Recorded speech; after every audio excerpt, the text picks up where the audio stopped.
Okay, so here we go for this evening's talk. And again, just based on experiences and little things which happened over the last week, I've just been noticing a few articles have appeared, and we were discussing in our monastery, about the negativity of positive thinking. Because sometimes people have to be so positive, it seems to be in spiritual life. And if you're not happy after all these years of coming to this center, you must be a loser. And so sometimes the requirement, if you're living a spiritual life, to be positive, and the requirement to always be happy, makes people very tense. And also very upset about themselves, that they can't always be happy. What are they misunderstanding? And is it the case you always have to be so positive about everything which happens in this world? And there has been a movement in spiritual life, not just in Buddhism, but in many religions recently, just to keep positive about everything and just always be happy. And sometimes, as people have pointed out, that goes a bit too far. Or does it? Certainly you can see the dangers in that, and I still remember an extreme example when I was a kid. Anybody who is about my age might remember a TV series called Thunderbirds. And in this TV series called Thunderbirds, it was puppets. And these puppets, they were just fighting some natural disaster or some evil beings. And the only two characters I actually remember were Brains and Lady Penelope, if anyone remembers those. But the thing was, because they were puppets, and this was in the 60s, and this was a time when the special effects was just so rudimentary, that these puppets, they were always perpetually smiling. And even when the spaceship is going to blow up, Brains. Yes, we're all going to die. And they always had a smile on their face, even when they were going to be shot. And the reason was because they were puppets, and that's how they were made. And it was totally ridiculous that even these desperate things were about to happen to them, and they were smiling because they were just puppets. Any normal person, even any normal well-adjusted puppet, would change the shape of their mouth when they're about to be exploded by some bomb. And it's just the same. That reminds me of sometimes even spiritual life. You're a monk, therefore you almost must have a happy smile, even when people are shouting at you, and even when they're criticizing you because you did bhikkhuni ordination. You have to keep a happy smile on your face. Now you can see that that's an extreme, but we have to be careful here, because sometimes the positivity and the requirement to be happy is just get so extreme, especially when people sort of really feel miserable sometimes. Because life is sometimes like that. Life, sometimes things go wrong, and you're having a really rough day, and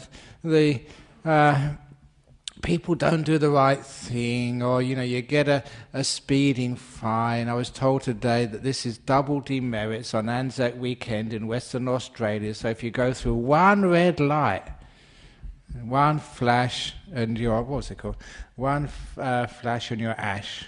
In other words, you lose all of your points and you've lost your license. And so that might have happened to you today. And now you've got to say, I lost my license today. Positive thinking. It's all right to feel miserable. And it's all right to feel upset. And there's just the requirement to be happy. If you come in this room with a miserable smile, a miserable face, you are quite welcome here.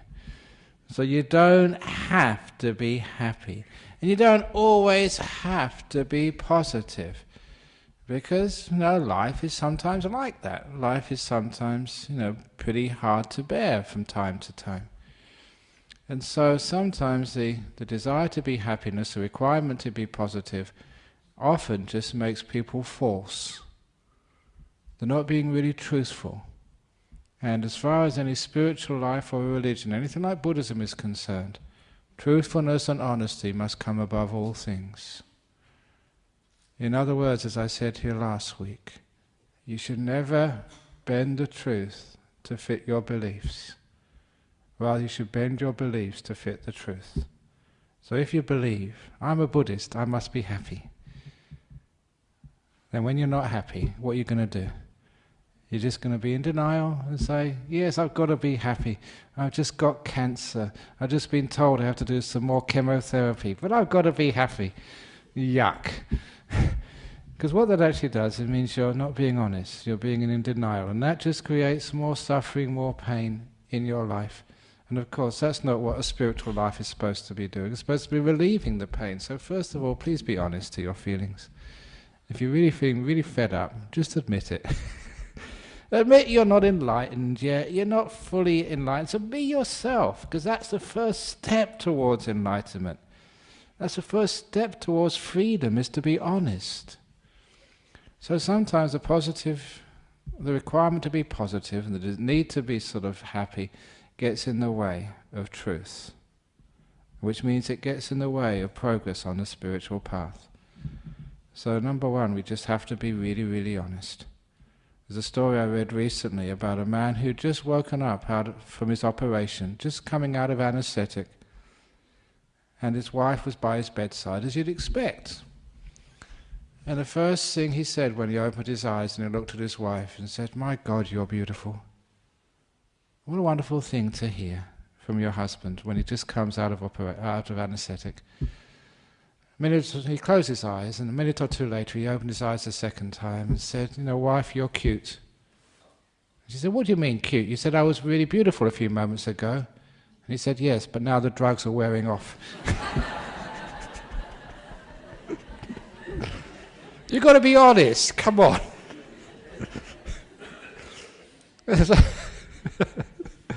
Sometimes the drug...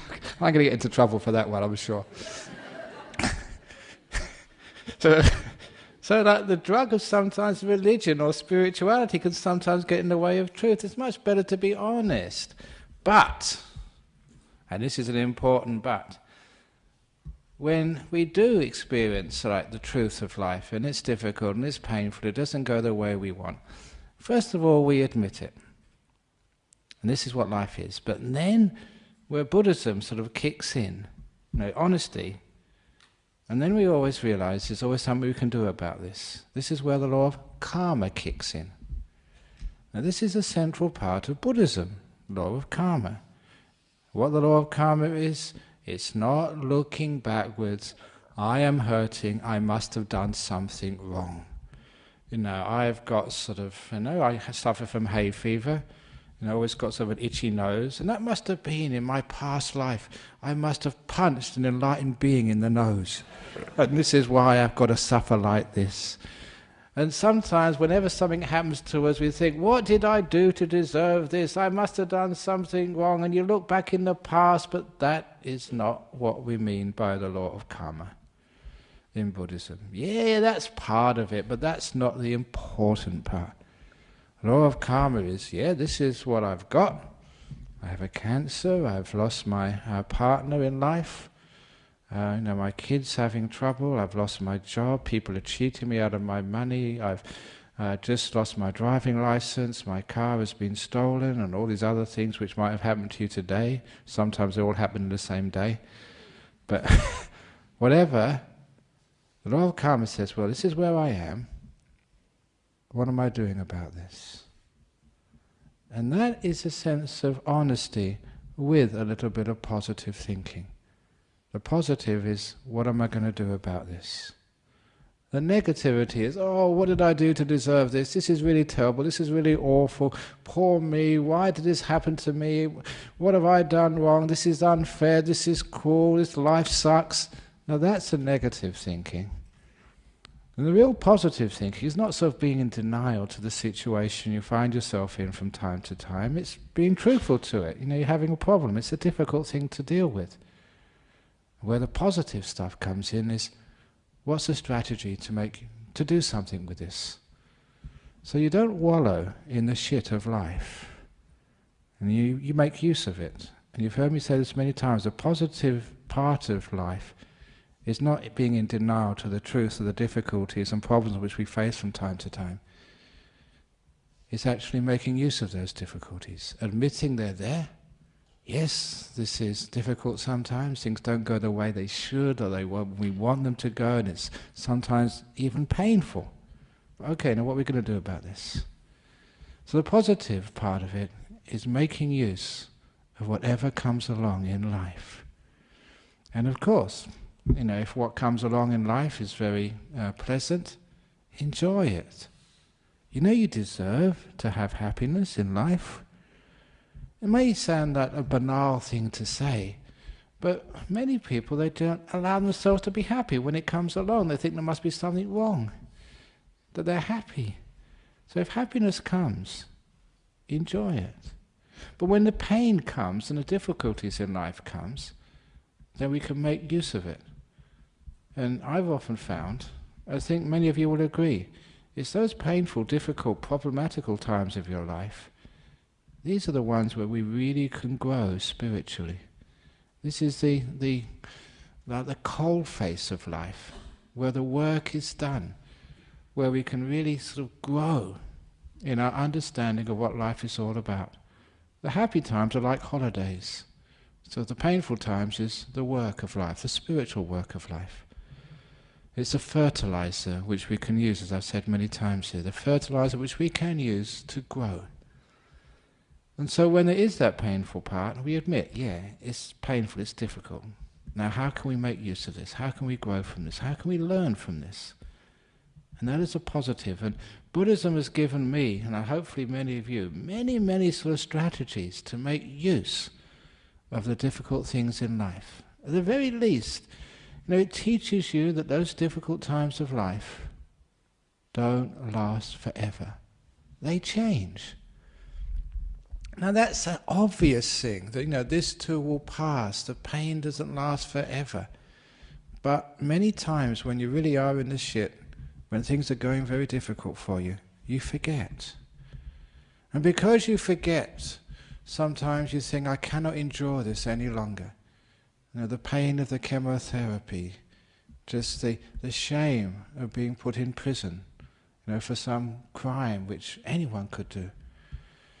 Just the loneliness of being abandoned by someone you gave your life to, you loved and married, and now they're gone. So all of that, sort of the pain, we admit it, but we know it will go, it will pass. It's one of the things which I have often said when I went to go and visit the prisoners. When you're in jail, it's so shameful. You're called a criminal. You're in the green clothes. You live behind bars. And your freedoms are so heavily restricted. Every morning, every minute of the day, you're reminded that you've done a crime. And it's very shameful being in a jail. People just don't like to admit it. Even my predecessor, Ajahn Brahm, when he disrobed here, he'd had this big chunk of life, 20 years from his life had disappeared in a monastery. So when he went to the United States and he applied for a job, they thought, what were you doing in those 20 years? I've been a monk. Yeah, we've heard that before. What prison were you in? And so he actually asked me to write him a letter to confirm that no, he didn't go to jail, he was a monk. Because it's a shame to be sort of in prison. But I told many of those people who were in prison, look, you're not in prison forever. The time comes when you walk out, when you're free, when the problem's gone. It does pass. Doesn't matter how many years. It passes, it goes. And it's that type of wisdom which you learn whenever there's a difficulties in life. It's a positive idea that yes, there is pain, there is difficulty, there is tragedy, but it will pass. And that teaching of impermanence, of anicca in Buddhism, is powerful. Never underestimate that.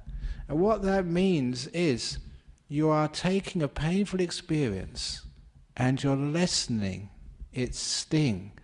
You are making it a little bit happier, knowing it's not going to be there forever. And you'll find it actually does disappear. It just disappears gradually as the pain of the past vanishes, because you have these wise attitudes. And it brings, now just this is one example of a strategy, this too will pass. It brings in this great teaching of the Buddha, which when I heard it, this great teaching, I thought this fellow really knew what he was talking about.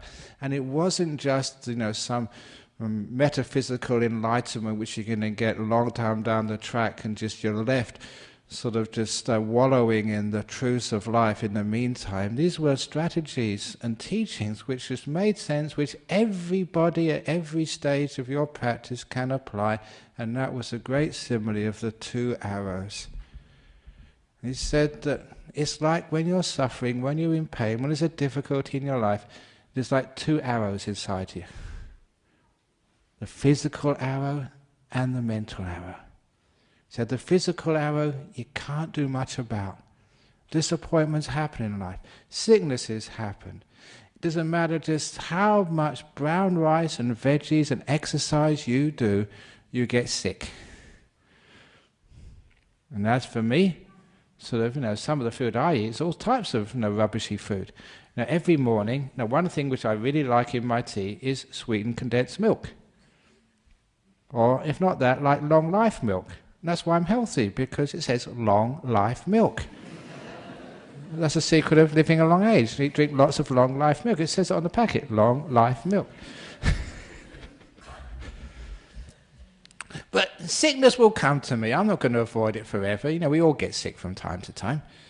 So, when you get sick, that's the physical arrow.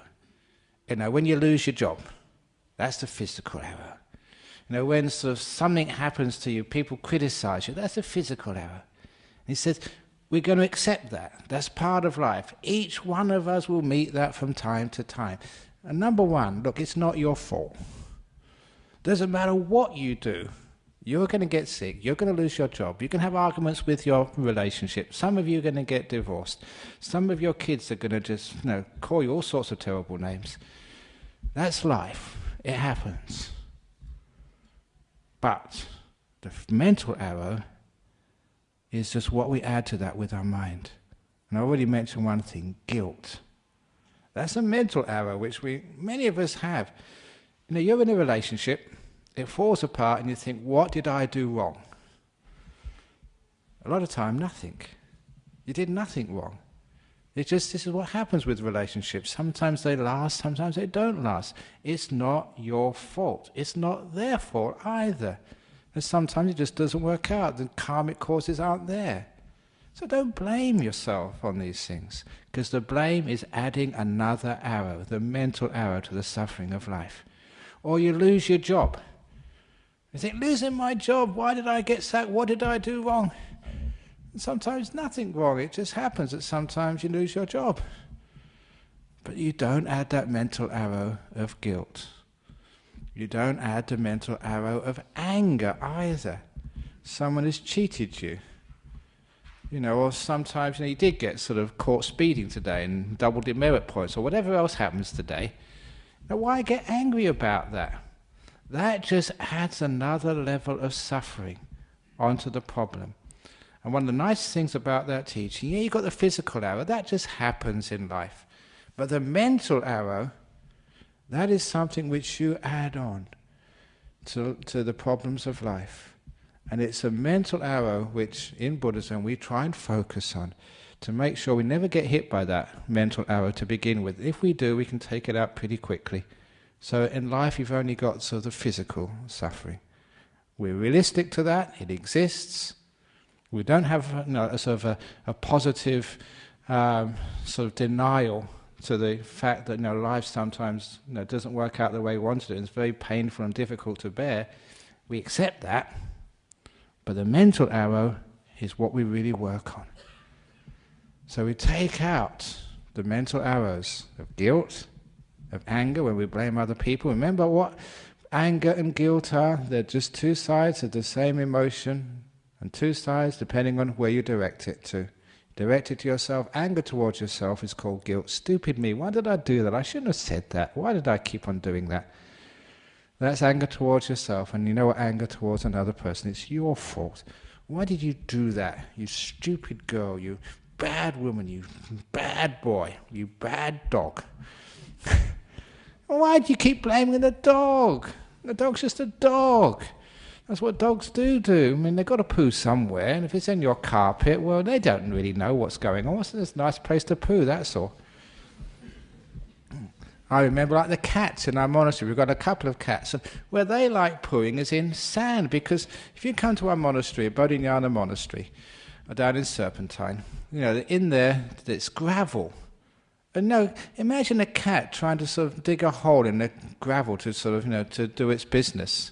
So if it finds any sand somewhere, of course, that's marvellous. That's like a luxury loo for a cat. So it digs under the sand and does its stuff. It buries it afterwards, but the next day when I'm mixing cement with that sand, you get all the cat poo and you have to take it out. That's what happened yesterday. So, but you can't blame the cat. That's just cats being cats. So yeah, it's suffering having to take out the bits of cat poo from the sand before you make your sort of mortar. But you can blame the cat. That just adds a mental arrow of suffering, getting angry at somebody. So we can always take the mental arrow of suffering out. Physical life is there. This is just what cats are like, what people are like. But the mental arrow, it shouldn't be like this. Getting angry, getting upset, that's something which we can do. And that's where the Buddhist positive thinking really lies. It's not just, being positive about life. This is what the life is. There's always going to be sort of wars. There's always going to be politicians messing around, people who are corrupt in our institutions. There's always going to be sort of people who, rot the system. We try and reduce that as much as we possibly can. But look, this is the human realm. This is not sort of some heaven realm. Yeah, we try and make it the best we can, but this is just people being people. So, this is just what we have to accept, trying to lessen it. But where we can really sort of do something is lessen the mental part of our problems. Always being sort of critical and fault-finding. Being critical and fault-finding doesn't mean that the world is a wonderful place, it's a lovely place, and everybody is beautiful, and Osama bin Laden is just misunderstood, that's all. No, we're being realistic, but we're also understanding that the way we look at life, what we add to life, that is the mental arrow, and that's where we can do something about. And what do we do, with the problems of life?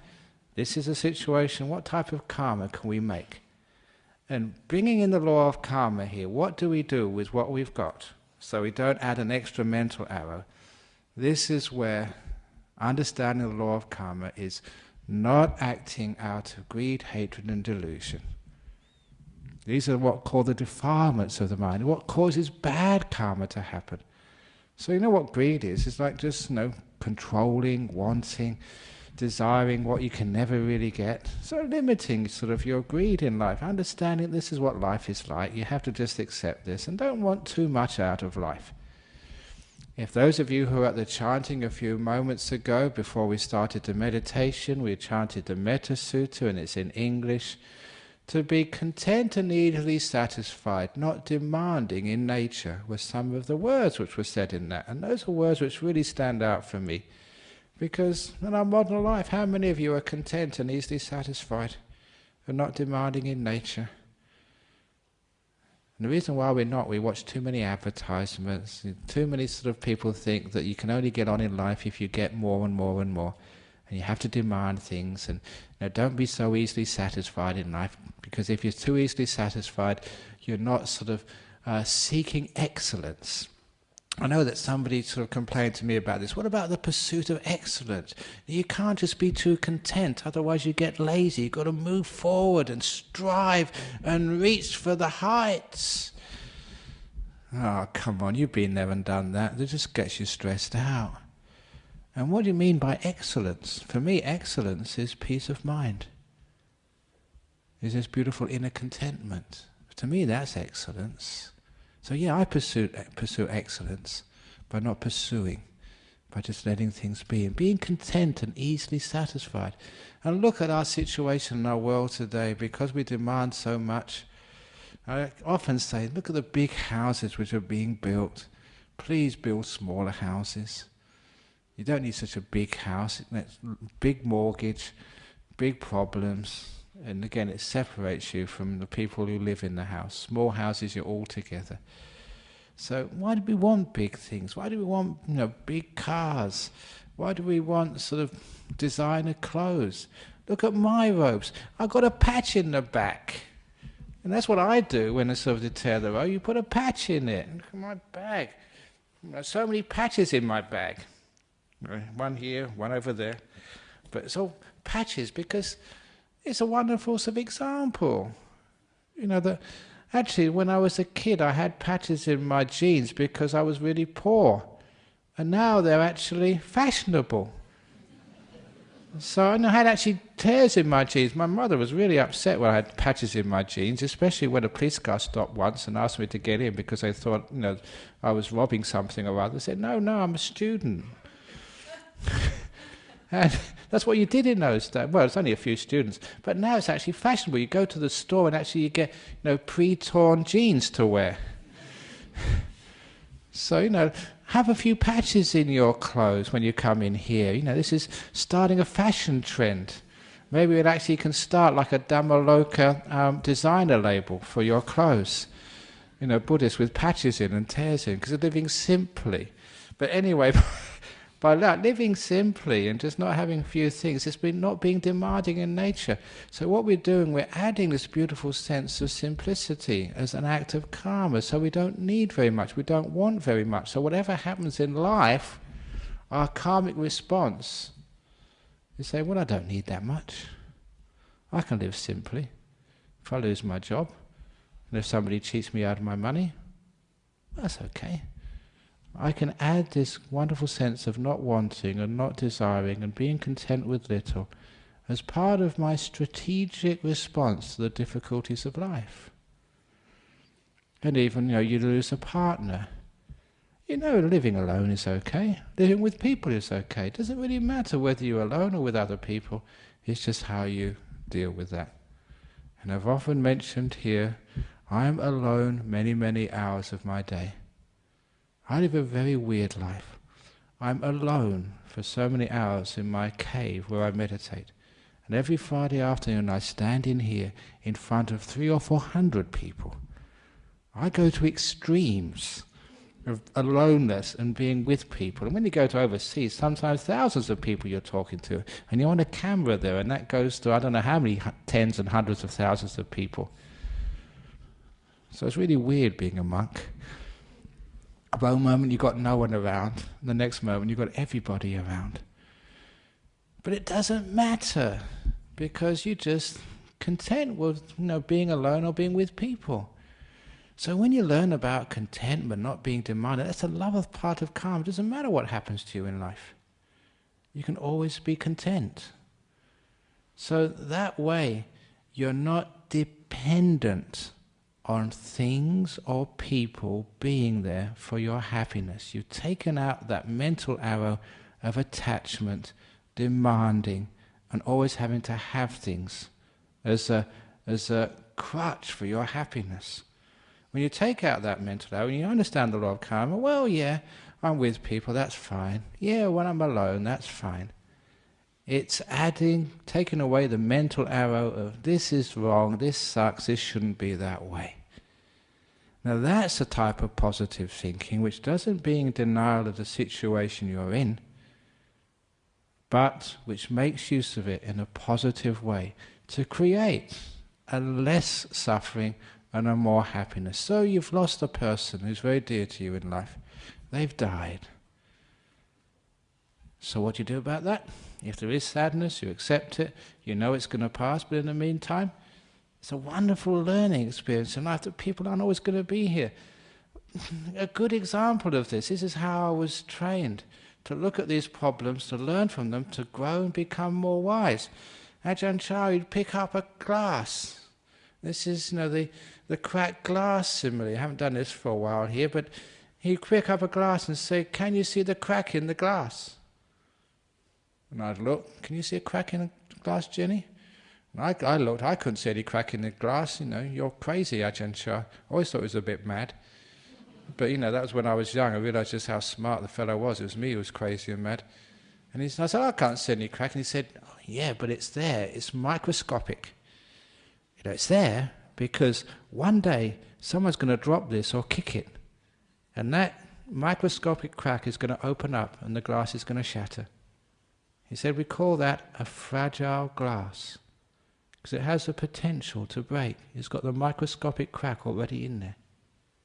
He said, "If this glass was made out of plastic, then you could drop it, you could kick it because it was unbreakable. You wouldn't need to care." He said, just like human beings, each one of you, I'm looking at you now, is cracked. You've got this microscopic crack inside of you called your potential death. You're fragile. If you were permanent, eternal, unable to be broken or hurt, you'd be just like a plastic person. I could kick you, I could curse you, I could throw you around, and you wouldn't hurt. But you're not like that, are you? Each one of you is fragile. You can get sick, you can die, and you can get emotionally bruised. You're just like this cup. You've got microscopic cracks in you. That's why I have to care for you. Why other people have to care for you. Why you have to care for yourself. Because you are fragile. And every time you hurt, every time you get sick, every time you see your own death reflected in the death of someone you loved, it reminds you of your crack. It reminds you why you must care. Why that the relationships you have with people who are your friends or loved ones, they're not always going to be there. That's why you care. You know how easy it is to get sick, which is why you care for your health. You know how easy it is to get bruised inside by unkind words or just forgetful gestures. When you know how it hurts, then you know why you should care. Sometimes people ask, why is there not more care and compassion in this world? It's because people don't reflect when they're hurting, or they don't understand the teaching of pain, or what it's there for. The disappointments and the pain of your life are just the reminders about the importance of compassion. Because you all know that if you realize that the person you live with is going to depart tomorrow into death, what would you say to them today? How would you care for them today? It may be tonight. One day it's going to happen. If you realize that one day you're going to get sick, and maybe that's going to be tomorrow, that tomorrow you're going to die, how would you look after yourself today? One day that's going to happen. So we treat every day like it might be our last. And if you can do that to yourself and the people you associate with, what a wonderful, wise and kind person you will become.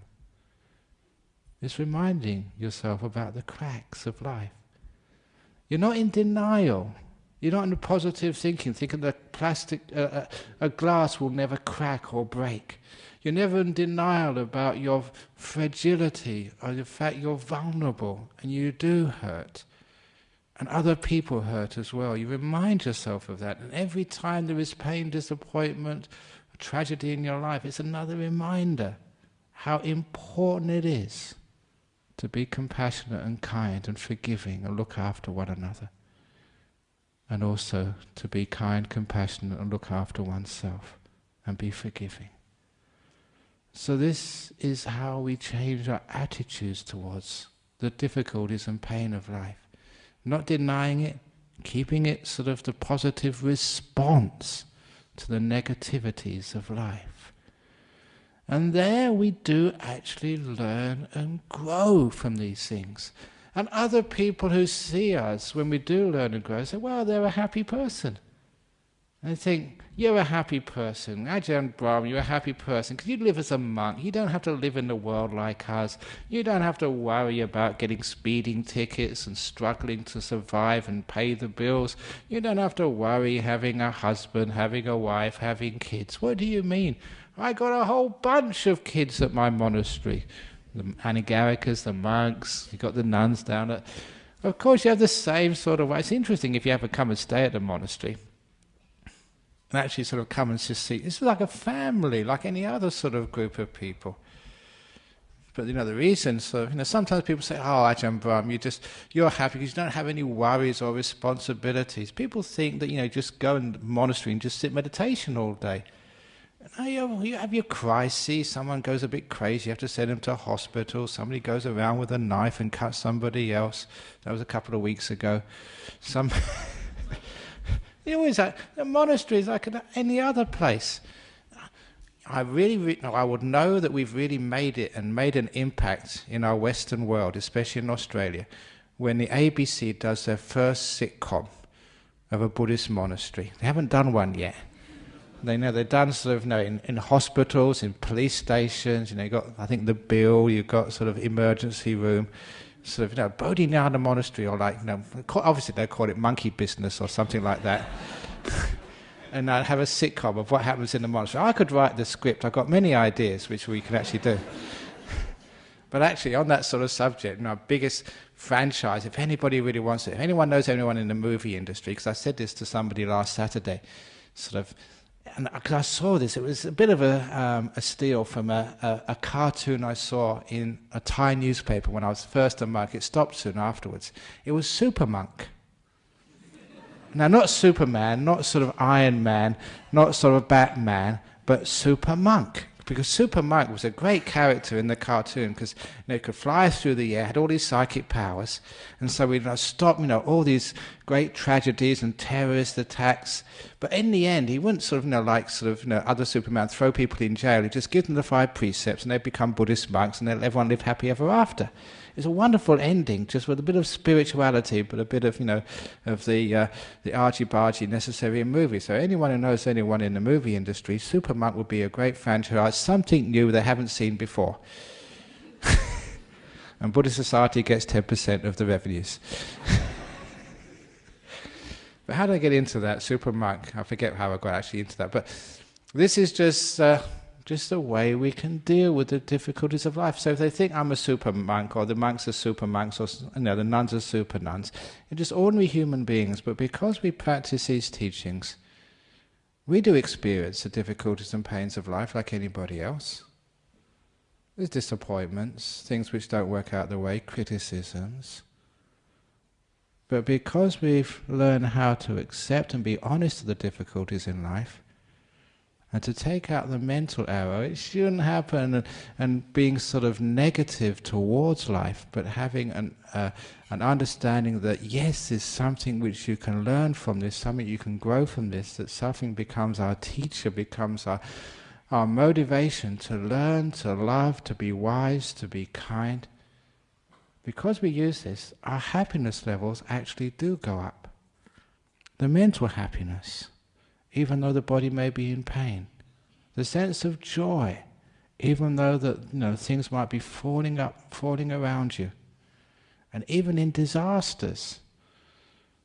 For those of you who are old enough, or been here coming long enough, it was 1991, we had a big bushfire come through Bodhinyana Monastery.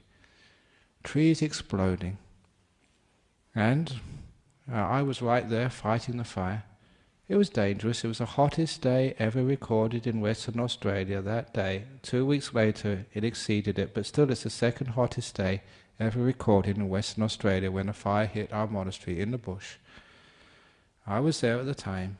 We were evacuated because after the fire had hit, it was a stupid thing, but the bushfire person said, get out. So we followed the orders and got out and evacuated. down at the bottom of the Southwest Highway where the news channels were there. So I got interviewed for the evening news. And I always remember that. They asked what had happened, and I was calm and peaceful, and that interviewer rang me a few days later. And she said, like, I can't get you out of my mind. This is what she was saying. Because I've been in this job for a long time, interviewing people, for the news. They're usually tragedies. Someone got killed, a road accident, or this time a bushfire. And he said, you were different. He said, you weren't upset. There was a very frightening, it was life-threatening tragedy, and you were talking as if nothing had happened. I said, how do you do that?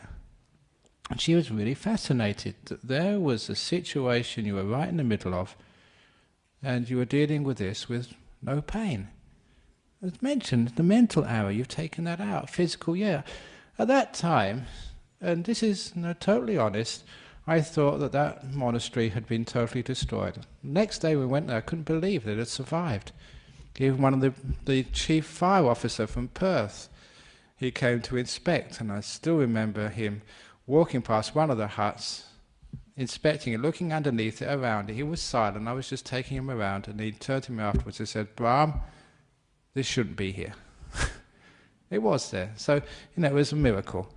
But I always thought that the place would be destroyed. And I remember that evening thinking, just all that hard work. And, Dennis, you remember I was the builder. Ajahn Brahm was the fundraiser, but I did most of that building. And I worked really hard. Harder than any builder would work. And just sleeping out, washing in cold water, because there was no sort of place to bathe for the first weeks in life. First weeks in that monastery. Really working hard, and it was all destroyed in a couple of hours. I remember that was just something which could devastate people, make them depressed. But because of our training, you thought, well, it was worth doing. Let's do it again tomorrow. And that's just that attitude. I'm not going to let a fire destroy my happiness. And it's just been and of course it was there the next day, it was quite a surprise, didn't have to work so hard. But even to this day, I make the statements, and this is something which I live by. Don't allow things in the world to control your happiness. It's one of the great insights which I learned from Buddhism, that happiness is totally independent of your health, your sickness, your success in life, your failures in life, people criticizing you, being wealthy, being poor. Happiness is a mental thing. And it's the mental arrow which takes away your happiness, not the physical arrow.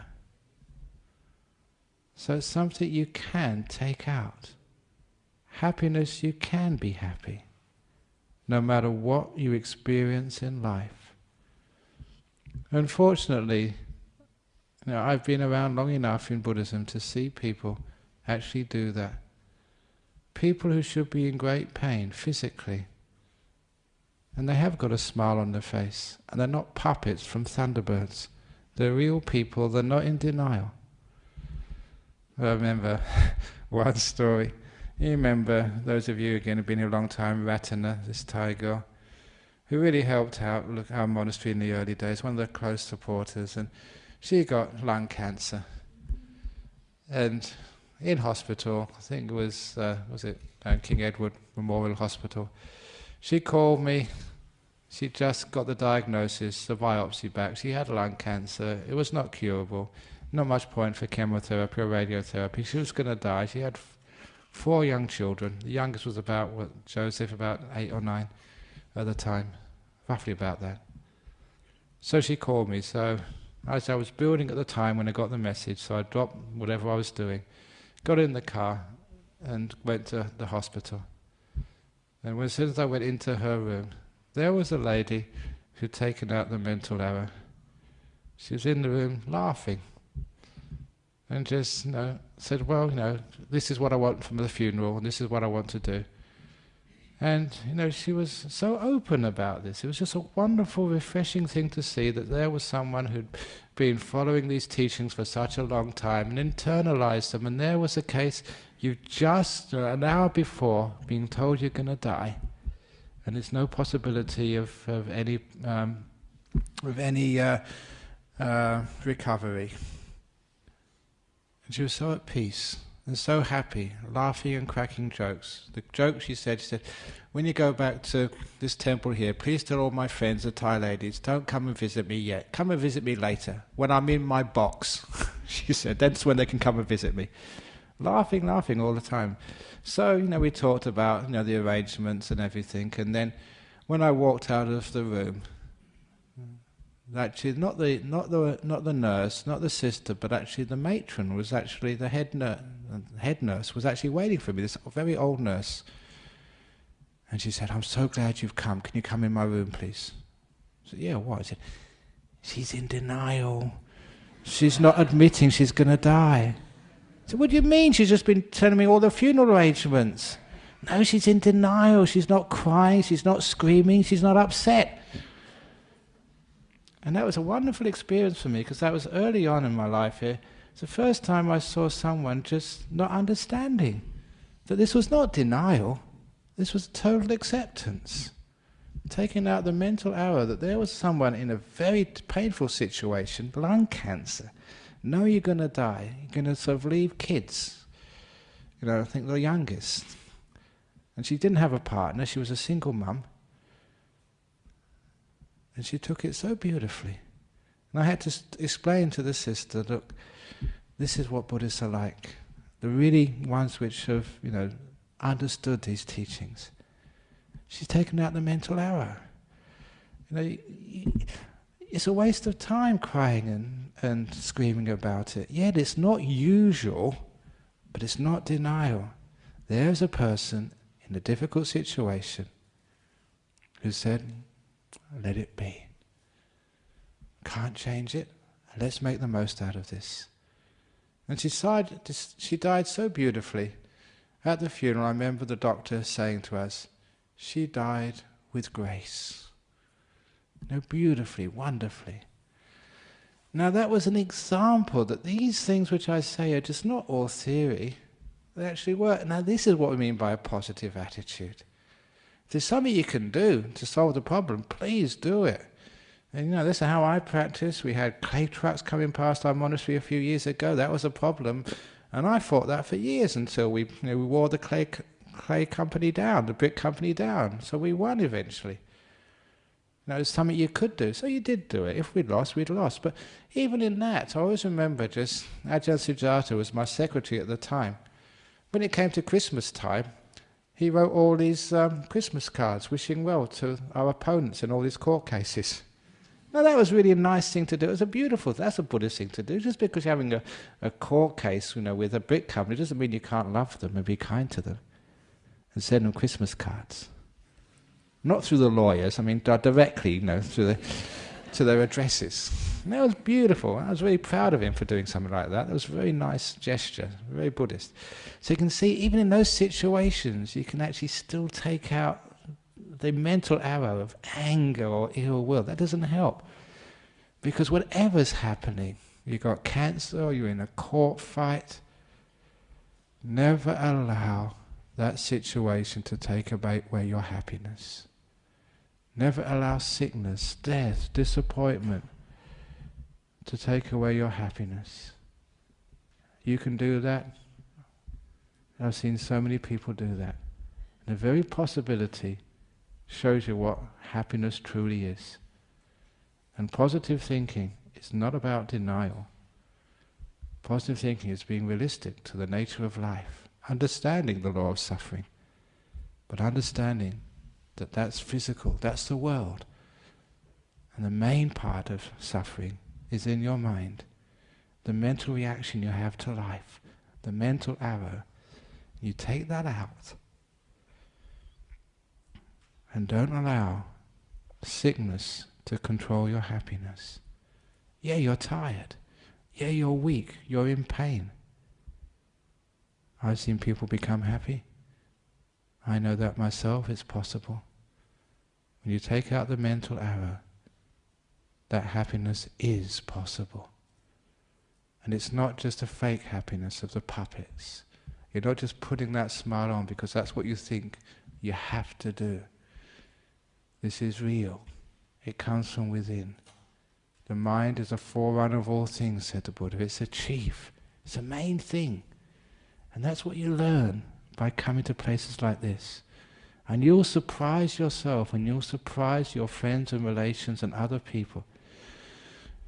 The big test, when you really find out how much you've learned in a place like this, and how much you've understood when you've meditated, is when those situations happen. And you find you are at peace. You are happy, even though life is going wrong. I'll finish with one of the favourite poems which I read so many years ago when I was a lame Buddhist in England. And it's easy enough to be happy when life goes along like a song, but the one worthwhile is the one who can smile when everything goes all wrong. And you've seen people like that? You can be that person. It's all about learning. When there is pain, acknowledge it. When there is suffering, be honest to it, be truthful to it. And calm, what am I going to do about this? And the options of what you can do are immense. You don't need to get negative. You don't need even to be unhappy. You're truthful, you're positive, you're happy, even when there's great pain and suffering. The glass has a crack. Care, value, respect. Then you know how to be happy, even when life sucks. Thank you for listening.